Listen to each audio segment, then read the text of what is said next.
I pretended to be deaf for 3 years just to see what people really thought of me, and it destroyed my entire family. It started junior year when I got a severe ear infection that left me temporarily deaf in both ears for 2 weeks. During those weeks, I learned to read lips and discovered something fascinating. People say horrific things when they think you can't hear them. My hearing came back, but I didn't tell anyone. The first thing I learned was that my best friend Sarah called me pathetic behind my back. While sitting right next to me at lunch, she told Jessica how exhausting it was pretending to care about my problems.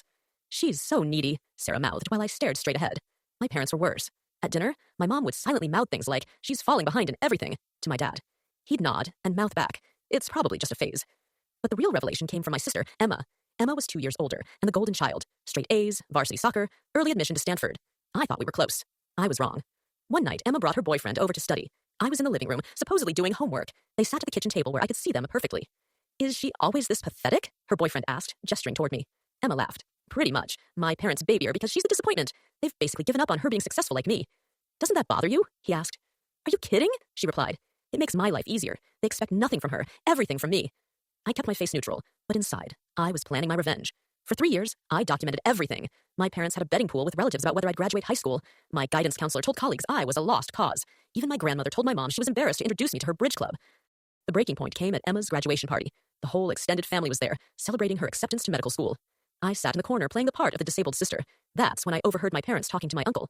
"We're honestly relieved," my dad said. "At least one of our kids turned out normal. We can focus our college fund entirely on Emma's medical school now." My mom nodded. "The deaf one will probably qualify for disability benefits anyway.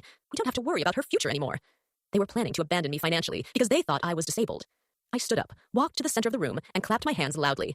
"Can everyone hear that?" I asked clearly. The room went silent. Emma's face went white.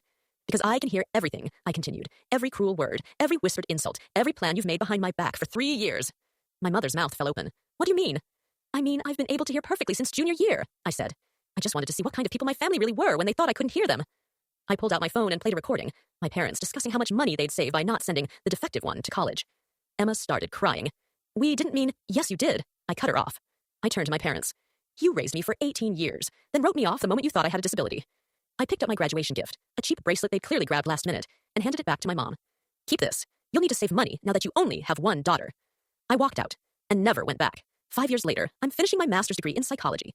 Emma dropped out of medical school after 2 years. Turns out she couldn't handle pressure without our parents doing everything for her. They've tried reaching out, claiming they misunderstood what I heard. But I have 3 years of recordings that say otherwise. Sometimes people ask if I regret the deception. The answer is simple. I regret that it was necessary. But I learned the most valuable lesson of my life. When people show you who they really are, believe them, even when they think you can't hear them.